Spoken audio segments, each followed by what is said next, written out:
I'm really excited to be learning together Parshiot Tazria-Metzora, which are two Parshiot that, thank God, this year we only have in 1 week as a double Parsha, because as I'm sure all of you are familiar with, whether you're giving a drasha in shul, or you're teaching in a classroom, or you're just doing Shana Mikra, these are really hard Parshiot to relate to. Hard Parshiot because they don't seem to be related to our experience, to our lives, halacha l'maisa. And every year it's like, how do I focus on the opening 6 Psukim of Parshat Tazria and talk about Tumat Leida? Or, Zav and Zava at the end, they're really hard concepts. And therefore, I'm excited to learn together. But the fundamental question to me is the same question that our students and our congregants and we're asking ourselves. Why Tzaraat? Why Tazria-Metzora? And I'm going to ask this in 2 different ways. Professor Yaakov Elman always liked to use the word omnisignificance. He wrote 2 different articles on it, both in amongst Parshanim and specifically the Ramban. And omnisignificance doesn't just mean every detail is significant. It's also looking at the macro of when you look at a newspaper, what gets the attention of the newspaper? How big is an ad, or how many pages is dedicated to a topic? The amount of press coverage something gets is an indication of how important it is. And that's omnisignificance for the Ramban, right? When he disagrees with the Rambam about understanding korbanot as b'diavad. So the Ramban says, how can the institution of korbanot be b'diavad? God spends half a Sefer Vayikra talking about it. It must be important, meaningful, and significant. And therefore, if I apply that to Tazria-Metzora, there must be something about the 116 Psukim that the Torah dedicated to Tzaraat that needs to be really, really important. Now, this question gets asked in a slightly different way amongst many of the Achronim. They're not asking, why did God do it? What's the reason for it? That's not a typical way of asking the question. But the question is often asked as, well, where did it go?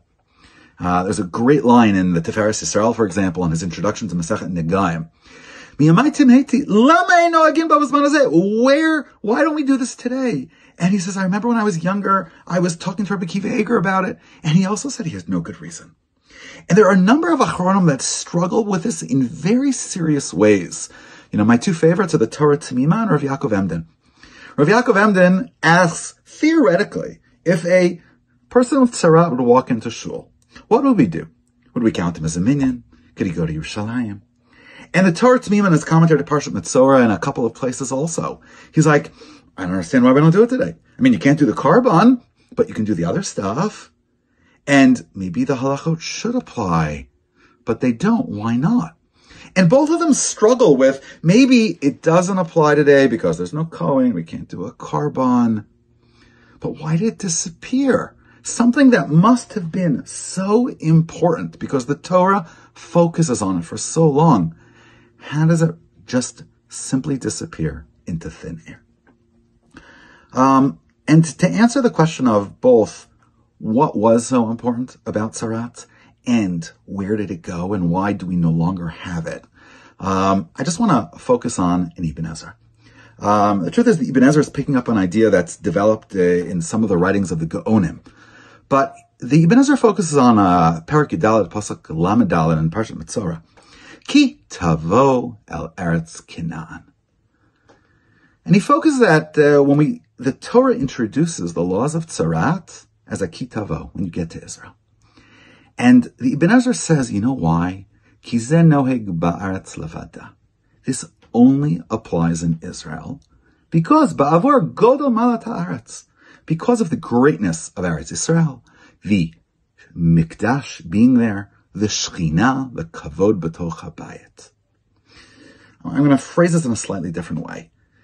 Tzaraat is not just one of the 613 mitzvot.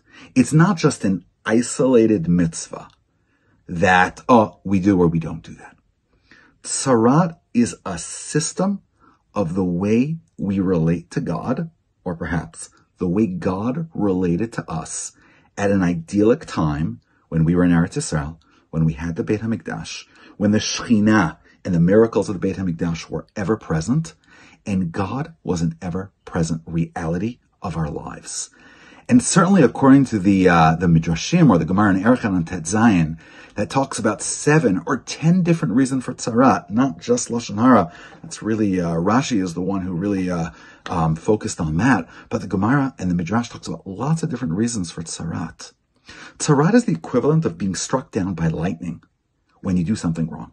Right? Rav Yochanan, al shiva dvarim negan ban lashon hara, shvichot damen, shvuat shav, gilui arayot, gasot haruach, gezel, tzarat ayin.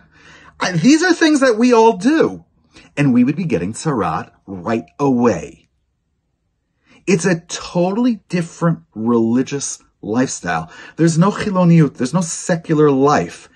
Everything we do has immediate impact. Because Eretz Yisrael is different, when the Mikdash is different, the way God relates to us is different.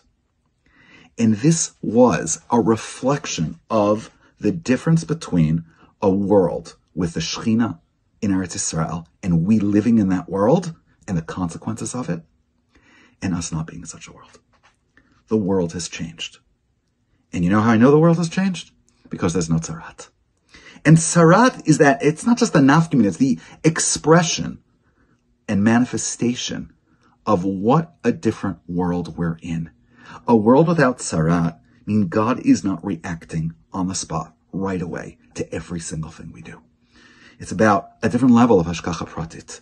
It's about a different way that we see or don't see God daily in our lives in a clear and present way.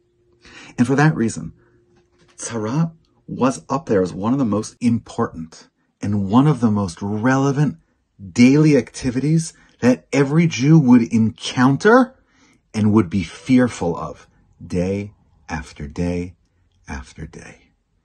And, only a little while ago when we read the Haggadah and we said, L'shana haba b'Yushalayim, L'shana haba with Tzaraat back in action with everything that comes along with it. Shabbat Shalom.